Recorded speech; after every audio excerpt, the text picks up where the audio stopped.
Mes honorables frères et sœurs, il ne vous échappe pas que notre Seigneur Tabaraka wa Ta'ala a accordé à ses prophètes et ses envoyés, mais pas que, lorsque nous verrons plus dans les détails le sujet, eh bien, il ne vous échappe pas qu'Allah Jalla wa Ala leur a octroyé des miracles, ce qu'on appelle en langue arabe al-mu'jizat, des miracles afin de rappeler que rien n'est difficile pour notre Seigneur Tabaraka wa Ta'ala, afin de rappeler aux gens qu'Allah Tabaraka wa Ta'ala, notre Seigneur, ala kulli shay'in qadir, est capable de toutes choses, et que les prophètes et les envoyés sont certes véridiques, ne sont pas des magiciens, ne sont pas des imposteurs, ne sont pas des menteurs.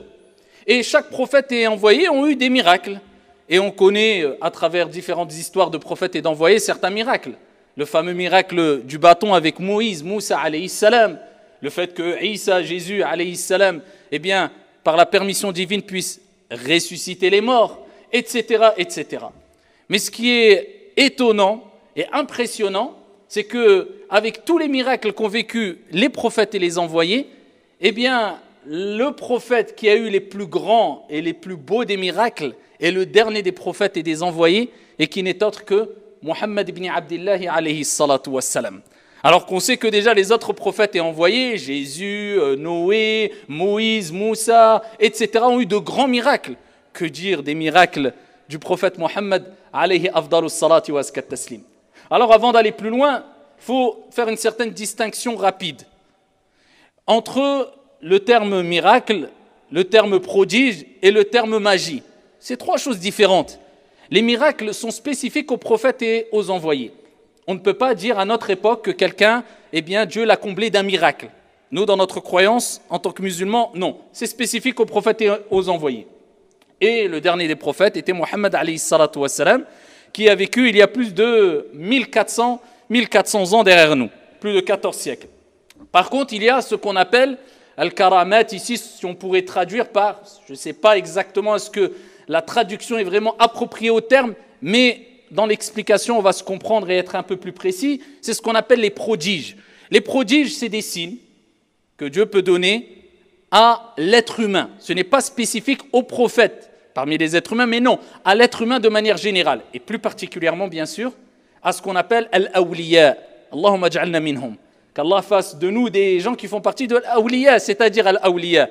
Ce sont les rapprochés d'Allah, ce sont les alliés d'Allah, ce sont celles et ceux qui craignent scrupuleusement avec amour leur Seigneur Tabaraka wa Ta'ala. Eh bien, ceux-là peuvent être dotés de prodiges. C'est-à-dire que Dieu va leur envoyer des signes, des sortes de prodiges qui vont leur rappeler que Dieu a une relation particulière avec eux. Parce qu'ils ont demandé peut-être à Dieu qu'ils avaient besoin des signes, de signes particuliers pour apaiser leur cœur, pour renforcer leur certitude. Et Dieu, à leur piété, à leur grand rapprochement avec leur Seigneur Tabaraka wa Ta'ala, eh bien Dieu leur envoie quelquefois des prodiges, la capacité de voir des prodiges. Eh bien ici, ça peut toucher toutes et tous, mais on ne rentre pas dans une certaine psychose ou alors un certain délire en prétendant que tous les jours il vous arrive, parce que certains prétendent « Ah, moi j'ai vu des anges, moi j'ai vu ceci, moi j'ai vu cela », en prétendant qu'ils ont été touchés par des prodiges. Non. Ça, en général, de toute manière, comme je dis, de manière plus spécifique, ça touche les pieux, les rapprochés d'Allah subhanahu wa ta'ala, les gens qui ont atteint un certain degré de iman, de proximité élevée avec leur Seigneur tabaraka wa ta'ala. Et je ne parle pas d'imposteurs ou de charlatans qui vous font croire des choses qui sont totalement contraires avec la législation et avec ce que Dieu et son messager alayhi salatu wa salam nous ont enseigné. Non, c'est en totale concordance. Eh bien, ces signes-là peuvent toucher des gens, mais il faut savoir que la différence, ou parmi les différences entre le miracle et le prodige, c'est que le prodige, eh bien, ne profite qu'à celui qui vit ce prodige. Tandis que le miracle profite à autrui. C'est des miracles pour impressionner, convaincre et rappeler que ce n'est pas un imposteur. Je suis un prophète, je suis un envoyé. Bon, pour être clair, le prophète dit « je suis un prophète, je suis un envoyé ». D'accord ? Et il y a ici la magie. La magie, c'est autre chose. La magie, c'est une illusion provoquée par la cause de l'être humain. Contrairement au miracle, qui n'a pas de cause humaine. C'est-à-dire, ce n'est pas une illusion, ce n'est pas une magie qui peut ici s'annuler, ce n'est pas... Non, c'est divin. Ça vient d'Allah subhanahu wa ta'ala. Ça, c'est pas pareil. Donc, distinguer entre ces trois points-là déjà. Et comme je vous ai dit précédemment, les miracles, les prodiges, les signes permettent de reconnaître la véracité de l'interlocuteur, mais pas que. Ça permet aussi à l'être humain d'apaiser votre cœur. C'est pour ça qu'il y a des gens, des rapprochés d'Allah, quelquefois ils disent « Ya Allah, ils sont dans des situations de détresse. Ils sont tellement proches d'Allah, mais ils arrivent à des degrés d'épreuve énormes jusqu'à ce qu'ils demandent à Allah un signe. » Ils demandent à Allah un signe pour les raffermir, pour les pousser à patienter encore. Tout de suite après, Allah leur envoie un signe.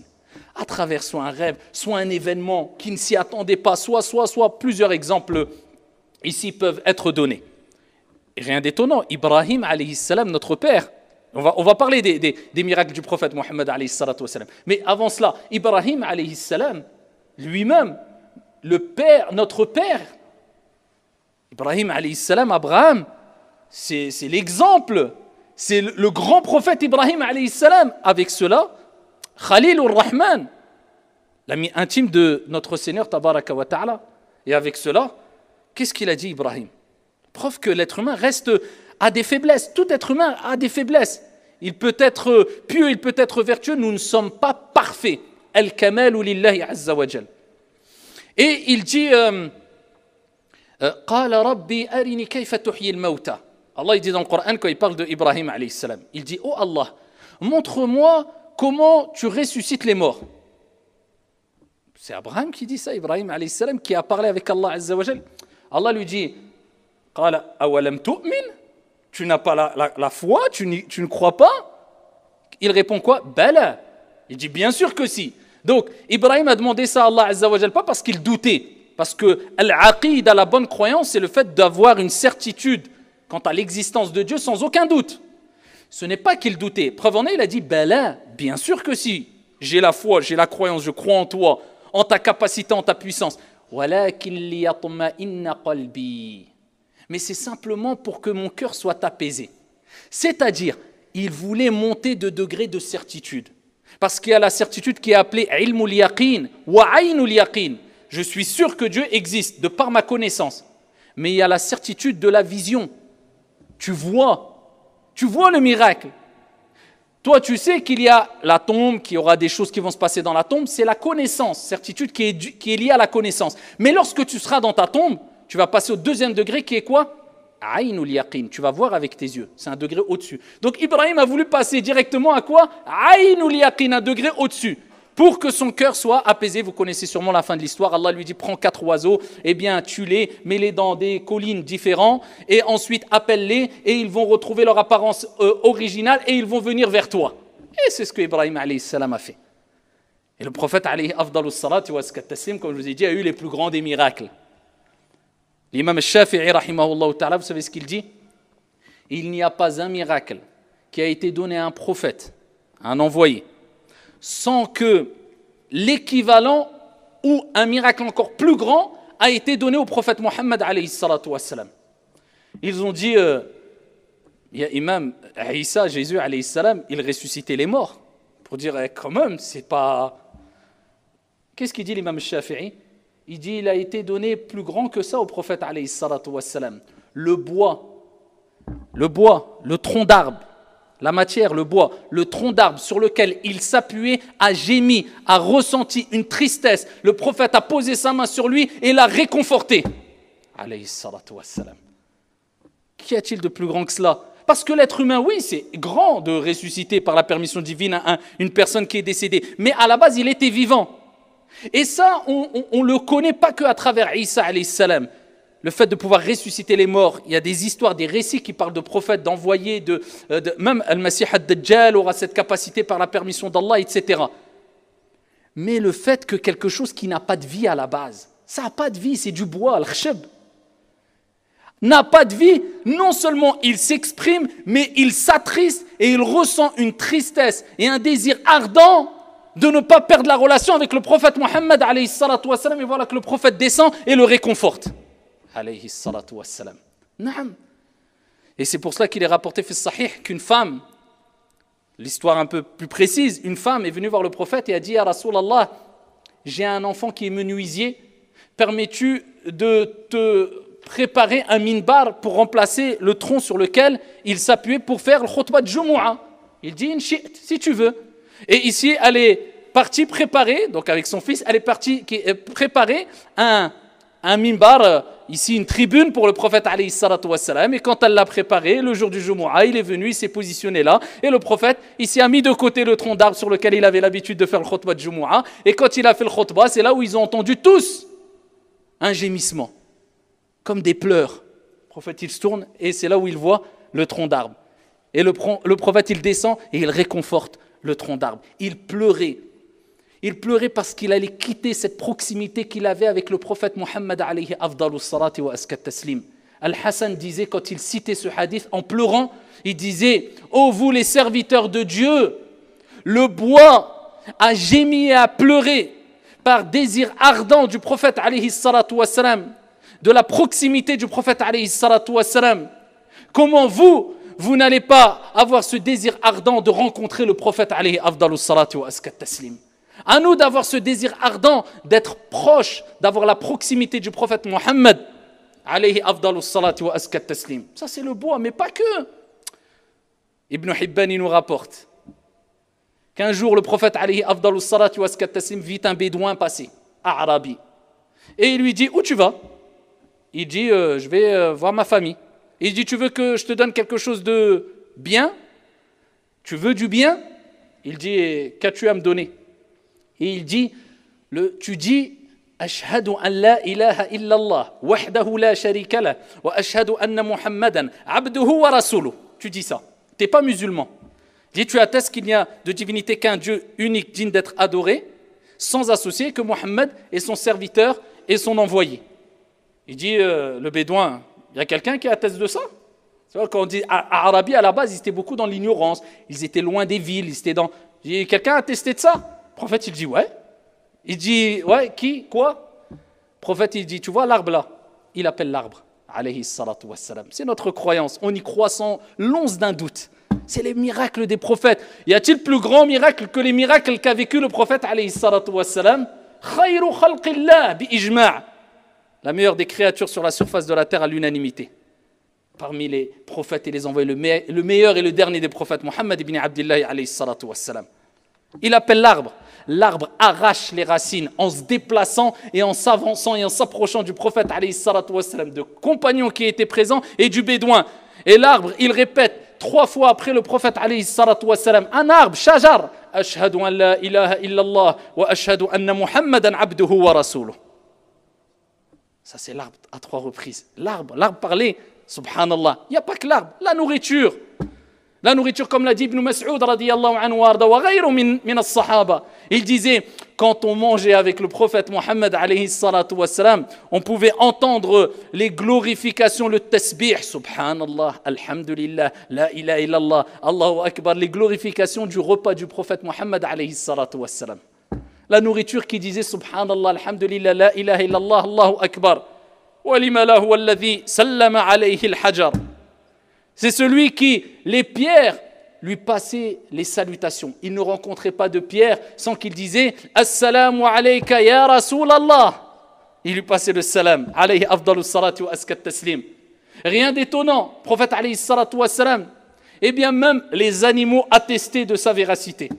Même les animaux, rapportés par Ahmed dans son Mousnad et d'autres avec une bonne chaîne de transmission. Il est rapporté qu'un bédouin, ici un berger, était en train de s'occuper de son troupeau de moutons. Et tout d'un coup, voilà qu'un loup surgit, prit un mouton et essaya de prendre la fuite. Le berger lui court après, récupère son mouton. Et voilà que le loup se tourne vers lui, se redresse, se pose sur sa queue et lui parle avec le langage des humains. Et il lui dit, crains Allah, crains ton Seigneur et ne me prive pas de ce que Dieu a destiné pour moi. Le berger dit, étonnant, un loup qui parle avec le langage des humains. Il dit, veux-tu que je te donne une information encore plus étonnante? Je lui dis quoi? Il dit à Yathrib, un des noms qu'on donnait à Médine. À Yathrib, Médine. Il y a Muhammad, l'envoyé d'Allah alayhi salatu wassalam, qui rapporte les récits des gens qui vous ont précédés à Médine. Le berger étonné, il part à Médine. Et il dit, voilà, il est où Mohammed, voilà, et il lui raconte le récit. Le prophète, alayhi salatu wassalam, il appelle pour que tout le monde se réunisse. Il dit, oh, vous les gens, venez. Il les sermonne. Il appelle la personne, lui dit, raconte-leur l'histoire. Il raconte l'histoire devant le Sahaba, et il dit, par Allah, il a dit la vérité. Par celui qui détient mon âme entre ses mains, ne viendra pas ou ne sera pas établi le jour de la résurrection avant que les bêtes féroces ne parlent avec les humains, que les lacets s'expriment et que les cuisses rapportent ce qui s'est passé en votre absence. Alayhi afdalus salati wa askat taslim. Ça c'est même les animaux. Ça c'est parmi les nombreux miracles du prophète alayhi afdalus salati wa askat taslim.